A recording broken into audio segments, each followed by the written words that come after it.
This conference will now be recorded. So yesterday we discussed about overview of Splunk, right? Today, we'll be looking into some deep dive into packages and how to create an account. Okay, today's topic would be Splunk packages.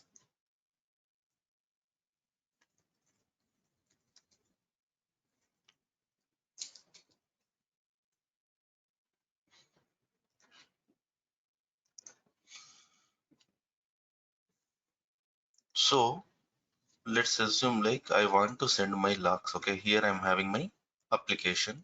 Okay, it is built on either it can be Windows or it can be Linux. Basically, it is on Linux. Okay, on this Linux, I'm having some app server. Okay, Tomcat.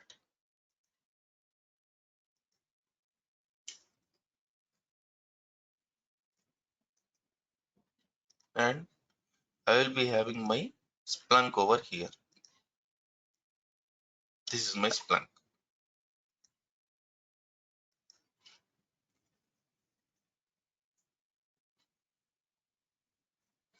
I'll name the component as an indexer. So indexer is a component where the data will be stored in the Splunk. Basically, it will have multiple components. We'll look into that later point of time. For now, we'll just stick with Splunk indexer. Okay. So whenever whatever the logs, whatever we are sending, no, that will be stored in something called as buckets.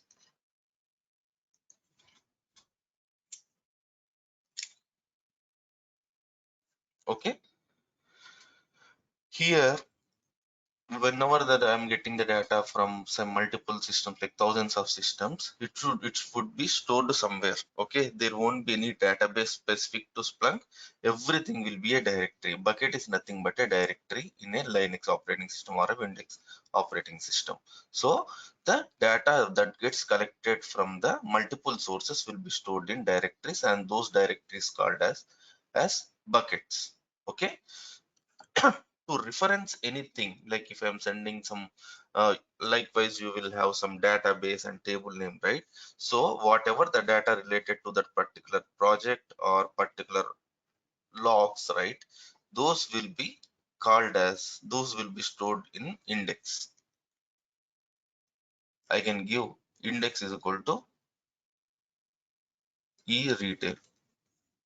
Okay, this is the server side. In the client side, as I mentioned, I will be having one operating system, and in that operating system, I will be having some my application which is built on Tomcat. So I will be having two logs over here. One is specific to Linux, which may be something like where slash log slash messages, or it can be something like application specific logs. Like I can say something like slash app slash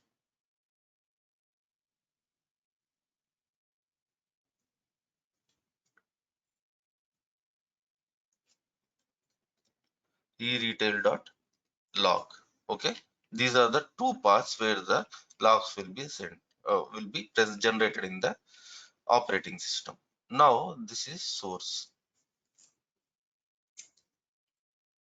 This would be the destination. So my goal is to send the logs, whatever the that's get generated in my operating system, to Splunk. So I will be having, I have to install two softwares here. One here on my source side, right? I have to install one agent. Okay, I have to install one agent to facilitate, okay, the logs to be sent to the server side. This one are called, whatever we are installing on the client side or on the source systems are called as the forwarders. Okay, and this will be the Splunk Enterprise Edition.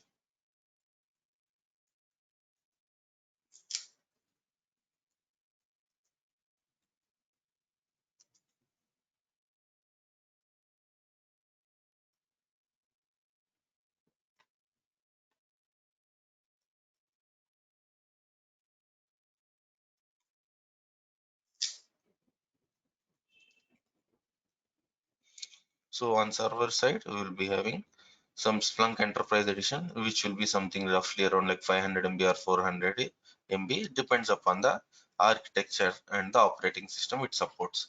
Okay, these forwarders, right? There are basically two types of forwarders. One is universal forwarder.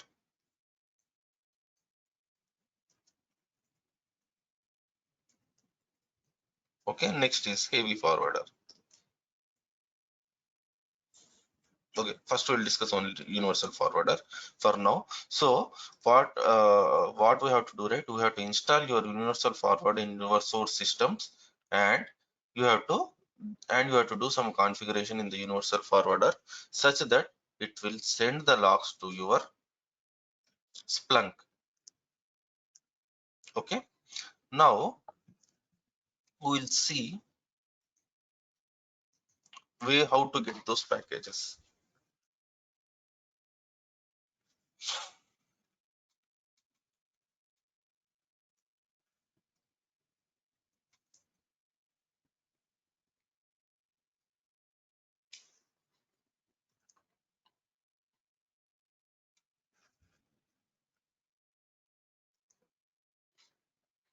I have already logged. So this is a Splunk website basically. So what you have to do, right? You have to do a sign up. Okay, you have to provide your first name, last name, job title, email address, phone number, and you have to provide this. You have to select your username, and you have to you have to create your password, and just you have to agree the terms and conditions, and you have to click on create. So your Splunk account will be created. Okay. So this is how you have to give. You have to create your account. Post you create your account, right? What you can do, right? You can log in. Okay,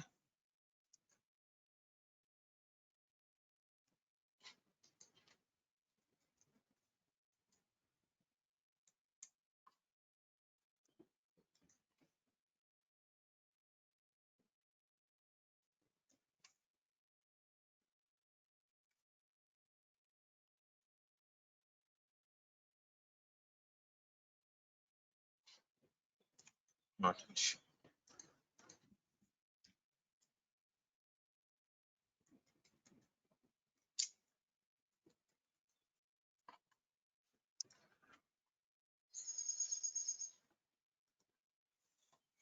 So this is the server side edition. If you see the package size, right, it is varying. So for Windows, right, it supports 64-bit as well as the server edition 2016 and 2019, and its size is around like 289 MB. Okay, it supports basically three operating systems. It will support, you can have your Splunk server either in Windows, Linux, or on Mac. Okay, and when it comes to Linux, right, it will support three installations. We can install either using RPM, tar based installation, and Debian packages. So this is for the Debian packaged systems, and this is for the Red Hat Linux, and this is the generic. So if you know this no, mostly, right, we will be setting this installation only, and if someone is having Mac, they can set up using this. This is with respect to server side. Now we'll download the universal format.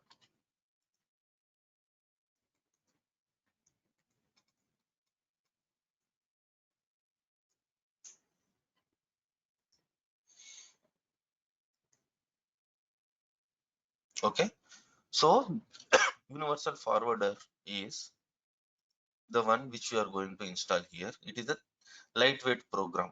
Okay, server edition is around like 400 MB or 300 MB odd. If you go to client side, no, it will be like 70 MB or 80 MB. So it can fetch the universal forwarder. Supports Windows operating system, Linux operating system, Solaris, Mac, FreeBSD, and AX systems. Means you can ship your logs from these particular operating systems. Okay, so even if you take this Linux also, there are like multiple architectures. 64-bit, this is the, I mean, like a different architecture and the corresponding universal forwarder. Okay, it will be a 44 MB, 41 MB file. Okay, this will be same RPM based, Debian based, and a tar based installation. Okay, these are the two softwares that exist. Okay, now we will see the components of Splunk. Hi, sorry to interrupt. Quick question. Yeah, please. Okay. About this universal forwarders, like during the initial architecture, it showed that okay, all the DB and appliance server, all the logs can be forwarded, but we don't have component for those. Like if you have some appliance, then network devices, what That's, and that's the DB devices. Yeah, correct. So the thing is like first, right, I'm explaining about the basic stuff. Okay, even I skipped the universal forwarder, heavy forwarder, right here. So we'll discuss those during our Splunk components. Okay, next I'm going Okay. to take one.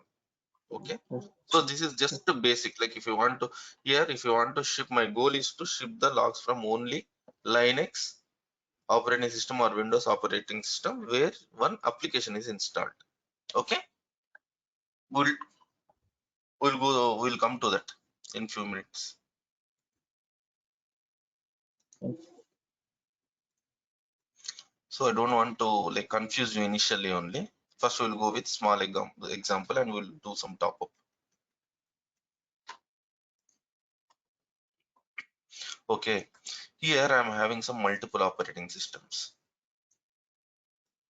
Okay, I'm having some thousands of operating systems here. I like it can be DB server, it can be Windows, it can be Linux, it can be DB, it can be some network component. Okay, or it can be some other device. Okay, now what happens, right? These things, the logs or the data from these components will be generated, okay, will be shipped to something, one component called as like Splunk indexer, you know. Okay,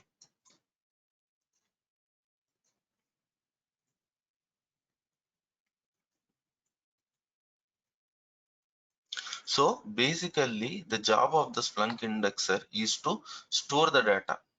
Okay, so if I go to my PPT here, so there is one component called as an indexer which will store the data only. Okay, next, here let us assume like if you are having 10 or 15, one indexer is sufficient, but I'm having some 10k systems, so each one is generating 1 GB.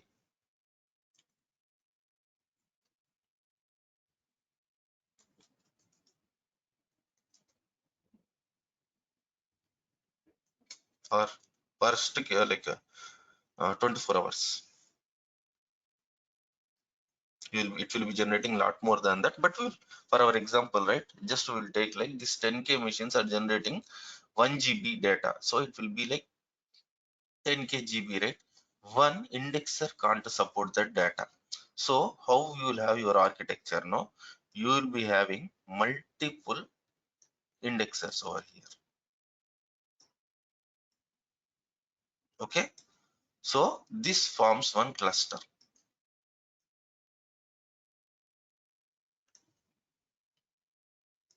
Got it? So, and data replication will happen between them.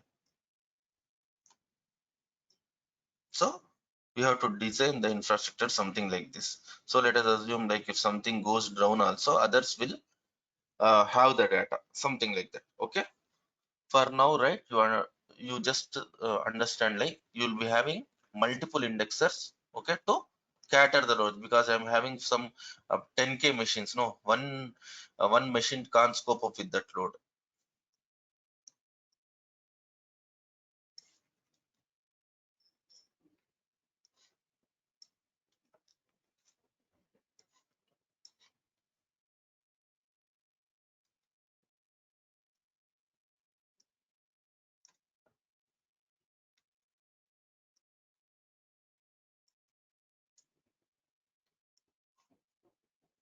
Okay, and for these machines, right, it needs high IO.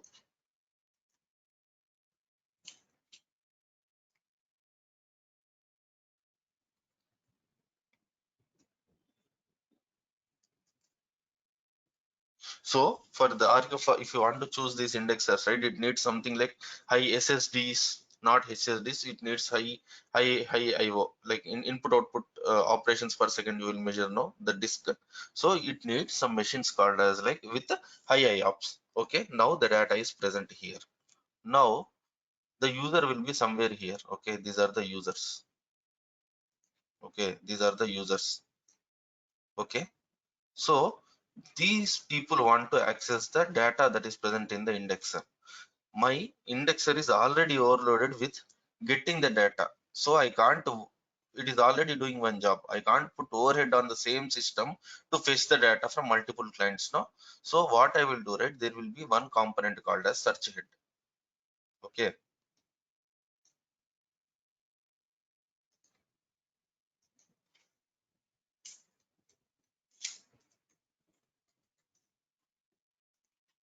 so you will be having some search head like this. Okay, basically you will be hitting one load balancer. No, normally the user will be hitting one load balancer.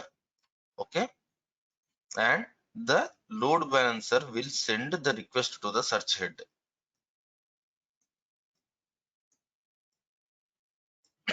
Means it will send the request to the search head, because if I'm having some 50 users and if they want to access the system, right, this also will get overloaded. So what we will do, right, we will have multiple clusters, multiple search heads like this.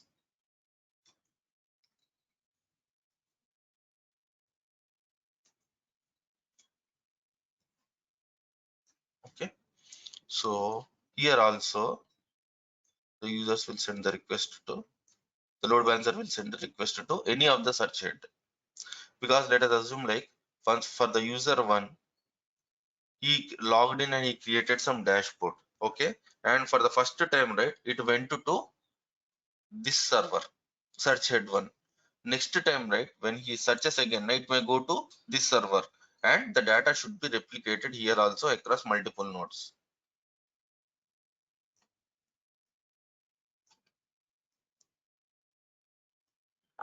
Okay, and these search heads will connect to the indexers for getting the data. These search heads needs high CPU machines. Disk is storage or disk performance is not mandatory. For such heads, right, we need some good CPU machines. Okay, so now you know what is indexer. Indexer stores the data. Search head, right, it helps fetching the data from the indexer. Okay, so like you will be doing the, you will be creating the reports, you will be creating the like reports, alarms and all those, right. User will be basically the developer, right, he will be using this one only. Whatever you are getting will be the search head URL. Okay, the request whatever you are doing, right, that will be performed on the search head. Okay, now here I am having multiple indexer nodes. Okay, there is one node called as like cluster master. Okay, there will be one component called as like cluster master.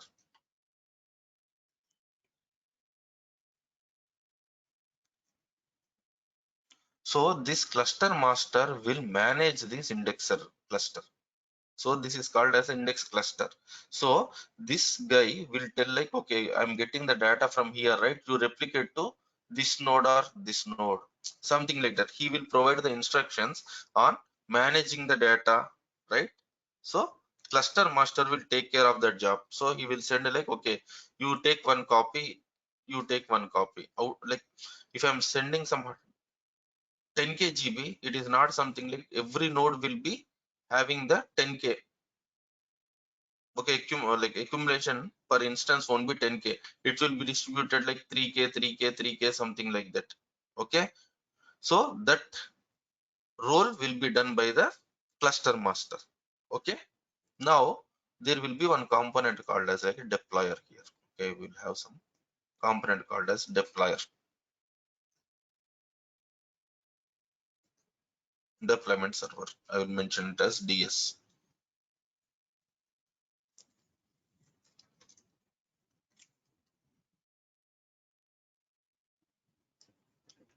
So I'm having some 10,000 applications here. So do you think like I will be provided access every time if I want to do the configuration? No, right? In production server, right? The Splunk team or they won't give access, no, every time.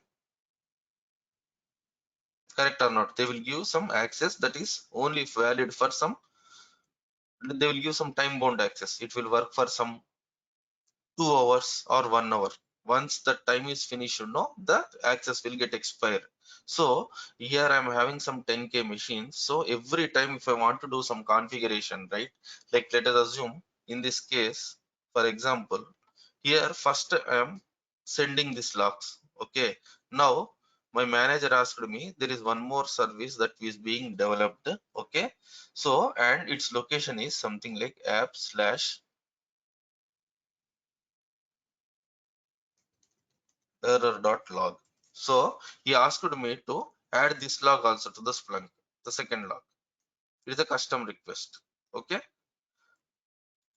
Now I can't go to that machine and I can log in. So there will be component called as a deployment server, right? This deployment server will push the configuration to the universal forwarders. Okay, it will deploy basically. So here,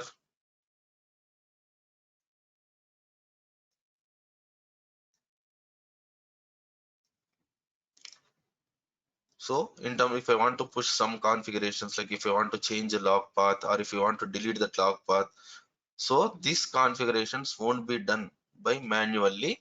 Like if I'm having some 100 machines which needs the same configuration, no, I will do only one change and it gets replicated in the 100 machines. Okay, this is called as the deployment server.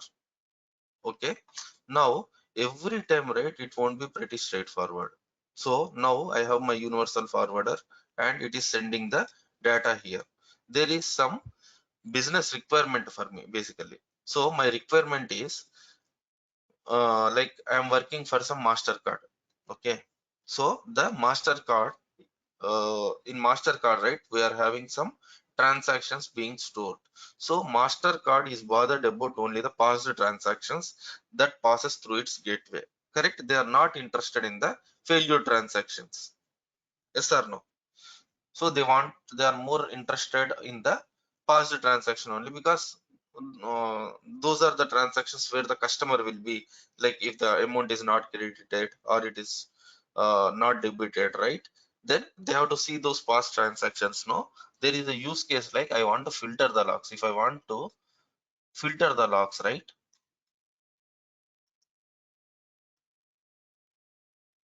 Here I will be having a heavy forwarder. Okay, there will be two types of forwarders. One is universal forwarder. Universal forwarder won't to do any parsing on the logs that gets generated. It will straight away send the logs to the indexer. But there is one more forwarder called as heavy forwarder.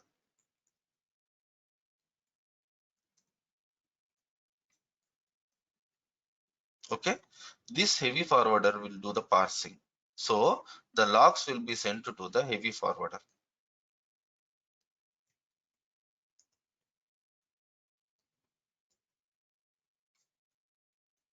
Okay, and this heavy forwarder will parse the data and it will send it to the Splunk indexer.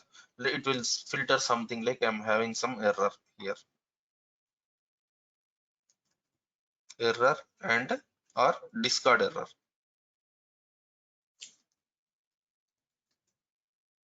Okay, send only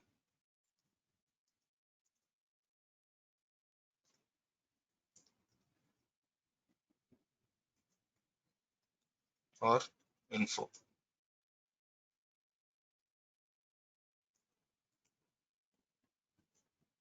Okay, so the logs, because on my why we are introducing this heavy forwarder now let us assume like your application is there, it is already overshooting some CPU. Okay, it is already having some 80% CPU.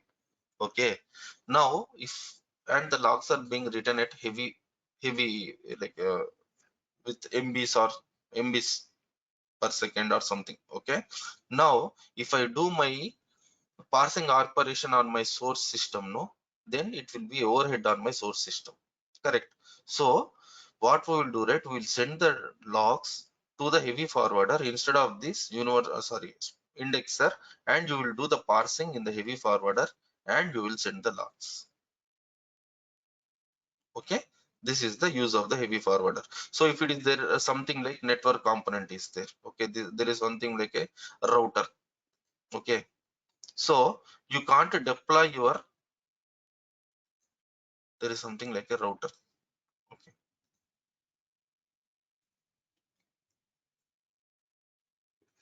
you can't deploy your application server or you, because router will be a device, it won't have any operating system, so you can't install the universal forwarder here. So what you will do, right, you will configure the heavy forwarder. The heavy forwarder will collect the data from the router and it will send to the indexer. Because in DB servers and all those, right, you can't install, so there will be some other mechanisms to send the data, like you will be having some apps for that. Till now clear? One question here.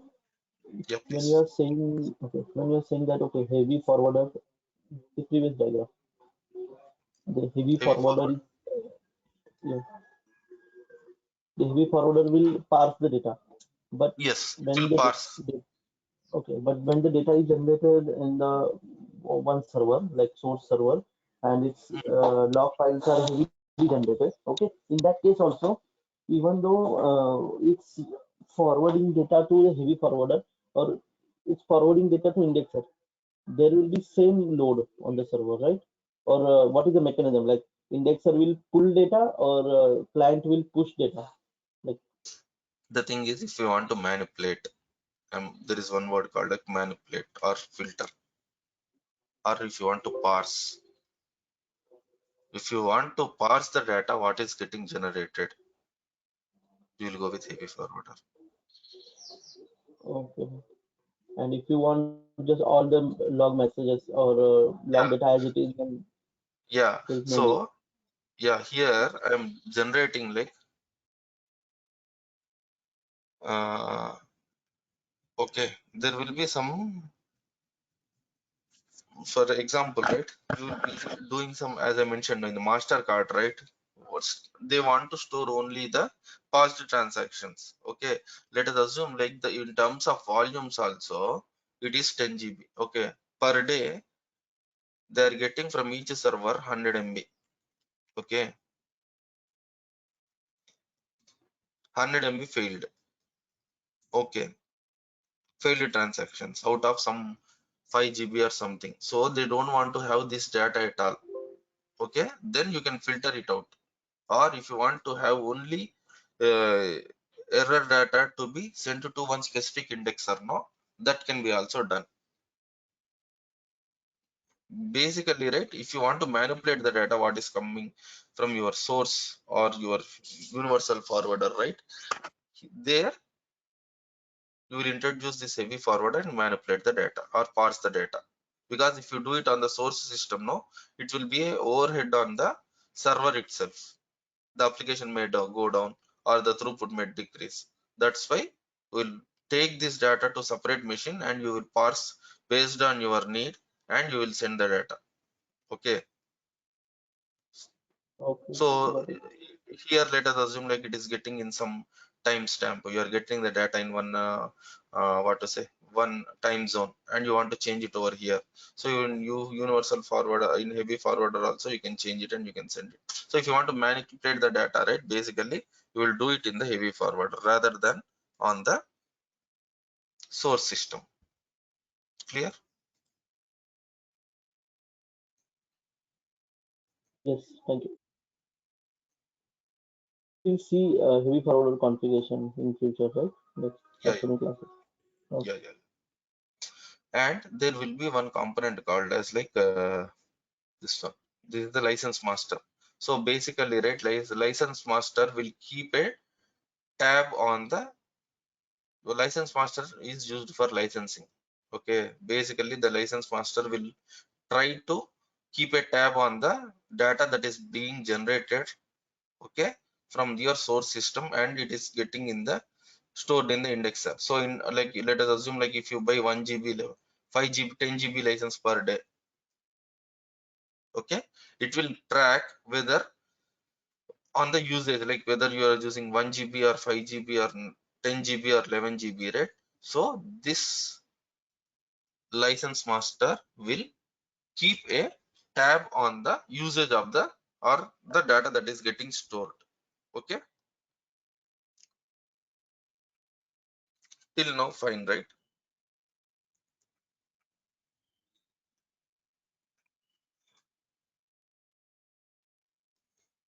Any doubts till now?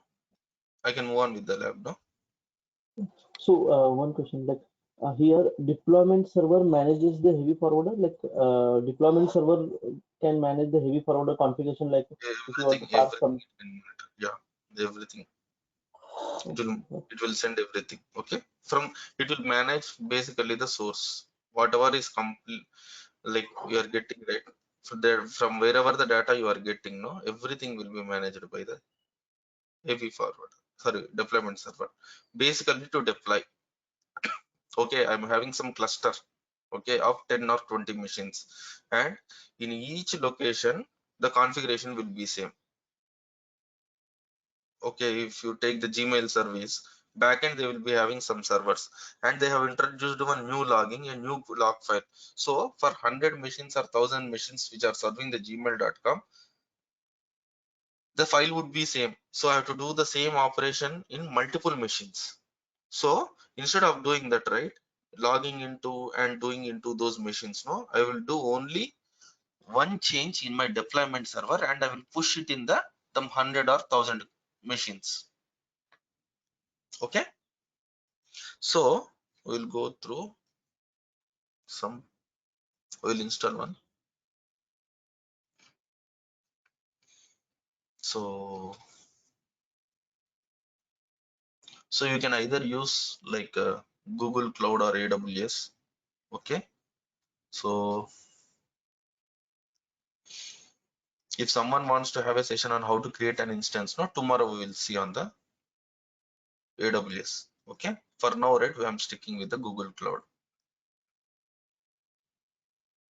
So basically this is the URL. Okay, console.cloud.google.com. So then you will be redirected to the GCP, Google Cloud Platform. Okay, in next here, right, there will be something like a navigation menu. Okay, in navigation menu there will be something or like compute engine. So compute engine is a service where we will install the VM instances. So I have to click on the navigation menu, and I have to click on the compute engine. Okay, in this compute engine now I will be having something like a VM instances. This is the virtual machines tab. This is the first one, VM instance. I have to click on that one. Okay, so there will be one more thing actually. One second, I will create one new instance. Okay, one second, come here. Here, right, we will be having multiple options, like one is refresh, create instance, and all those. So here I have to click on this create instance and start my instance. Okay, now what I will do, right, I will create one instance. So for this instance name, no, it is permanent and it should be in the lowercase only. Okay, if you create one instance, you can't, if you name it, you can't change the name. This will be permanent. So I'm taking something like day one. Okay, I'm creating day one instance.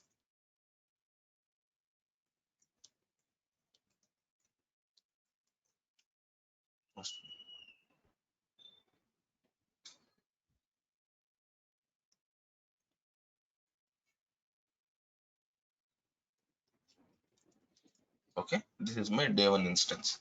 Okay, you have to select your regions over here. So there will be something like the regions which will be selected here in AWS, right? You will be selecting in the right top corner here, right? While creating the instance itself, there will be one drop down.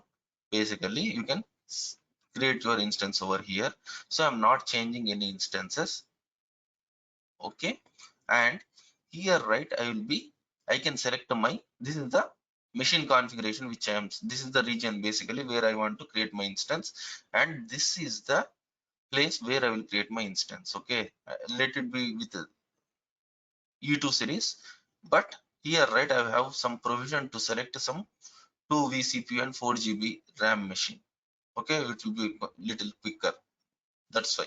Okay, so in AWS, right, you will be getting only like 2 vCPU and 1 GB RAM. No, here I will be getting good machine, that's why I am preferring this one. Okay, so I am taking an instance which is of 2 vCPU and 4 GB RAM.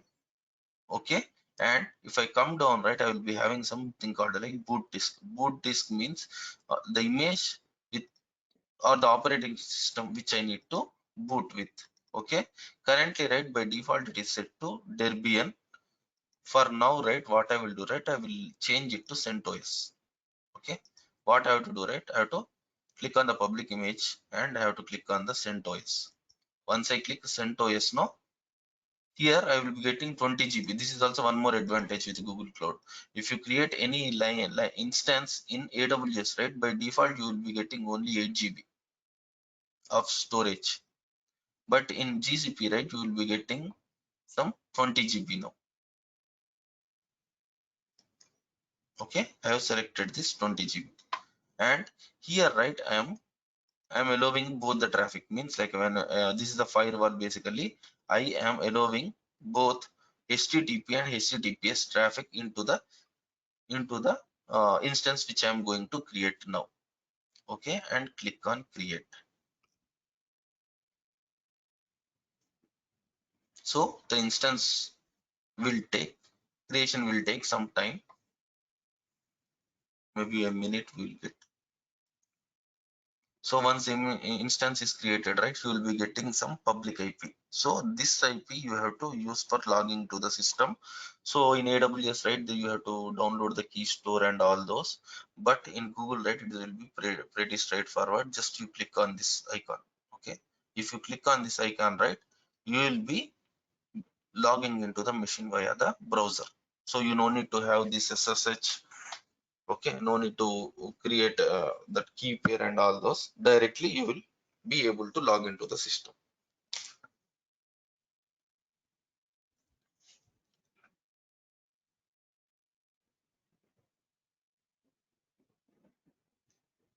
So now I will be getting some normal user access, sudo -i am giving. Okay, now I will be navigating to the admin privilege. Okay, so for this administration, right, you need to have some basic Linux knowledge, because like mostly on 99% of the operating systems or the servers will be built with Linux only. You rarely you will have some Windows. On client side you will be having Windows machines, but server side, what I was mentioning, no, so the server side you will be having 99% Linux only. Okay, only on the client side or the source systems you will be having Windows machines. Okay, so you have to learn this Windows also. So like once the course starts, right, I will take these commands. I will take class on these commands actually. So this will facilitate you, or it will give confidence to work with like basically how to alter the files. You will have knowledge, and how to kill the process and those stuff, and file permissions. Okay, these are the essential commands basically. If you know this, right, you can sustain. And how to search, and these are some of the system commands and compression commands and network and some RPM based Okay, we will discuss like whatever all important, right, which are straightforward. I will directly, you can practice, but whatever are really important now we'll cover. So we can go through these also.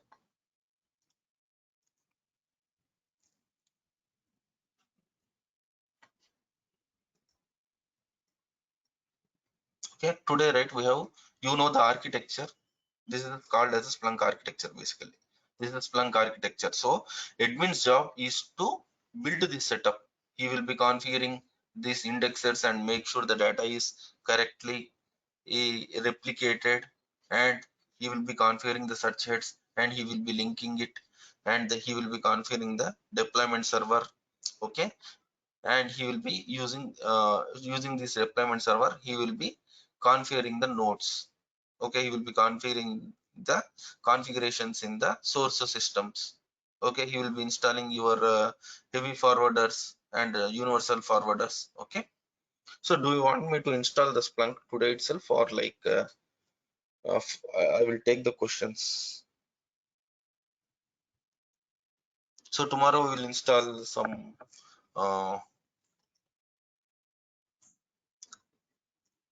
we will install the tomorrow we'll take that installation. No, I can take the questions. We have only 10 minutes. No,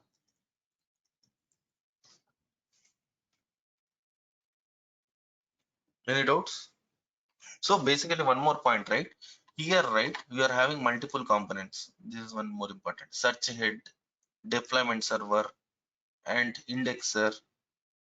Okay, and universal forwarder and heavy forwarder. If you take the softwares, right, there are only two softwares. That's what I mentioned. You will be having, one is the enterprise edition and one is the universal forwarder. From our site also we have downloaded only two softwares. So sorry, this one, universal forwarder is one software which we downloaded, and you will be having the enterprise edition. So the software will be same, the enterprise edition will be same, and post installation you have to do some configuration to make it as a search head or indexer or a deployment server or heavy forwarder. So using the same enterprise edition, we will do some configurations and make it as that component like indexer or search head. Okay, there will be only two softwares that will be downloaded as part of the package. No, what they will give, right, they will provide some 60 GB server edition. No, they will be giving something like 60 days trial edition.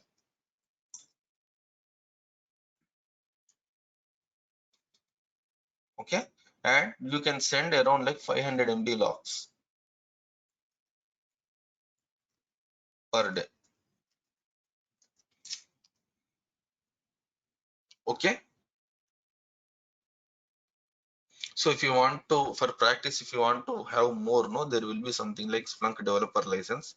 You have to request that developer license. If you have that license, mostly you will be getting some 10 GB. That we will see in the future classes. Okay, so like if I provide much per now, right, this is fine. As part of enterprise edition, you will be getting 60 days trial. Once you install the Splunk, you can use it for 60 days.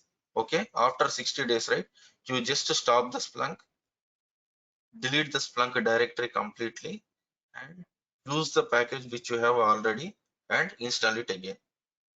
That's it. So you no need to download also. You can use the same package and you can use it multiple times. Only thing is like you have to stop and delete the directory. Okay, I will take the questions for next 10 minutes, and tomorrow I will be doing the Splunk installation. Today we have I have given a walkthrough on the like how to log into GCP and how to create an instance. No, so once we create an instance, no, here I can do whatever I want. I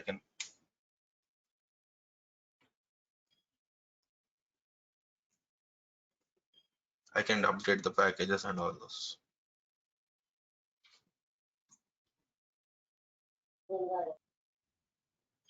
So you will be keeping that Linux commands somewhere on the shared drive?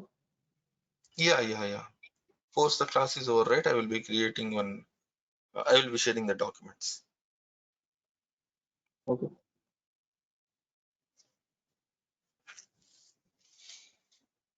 Okay, likewise. One more thing, right?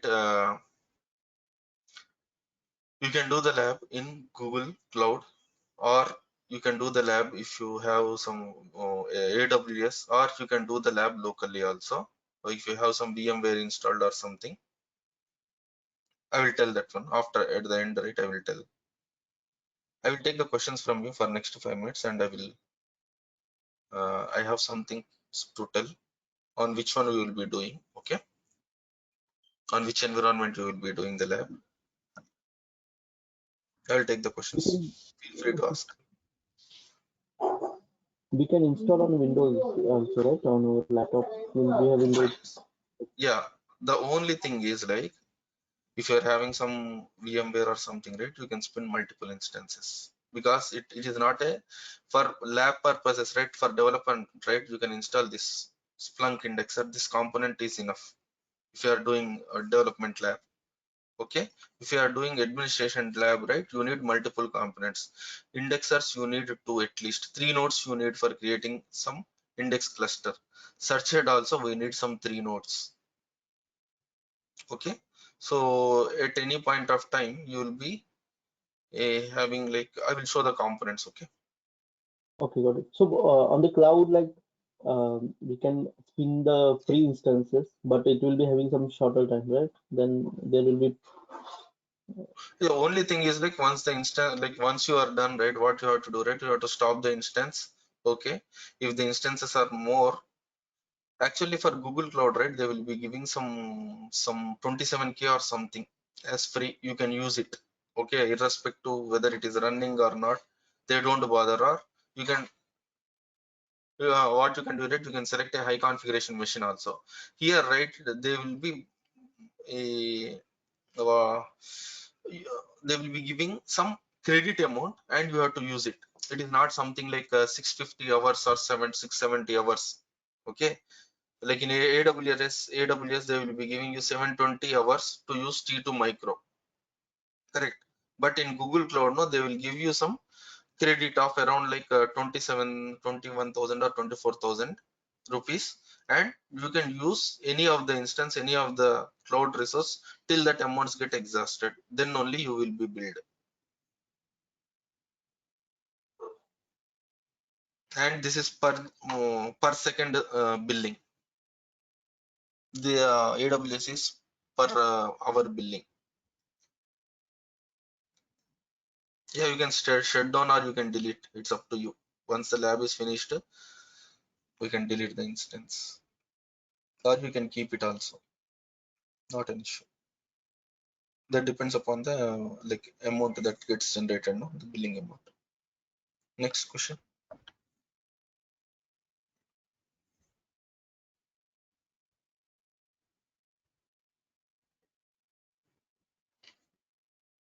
Next question.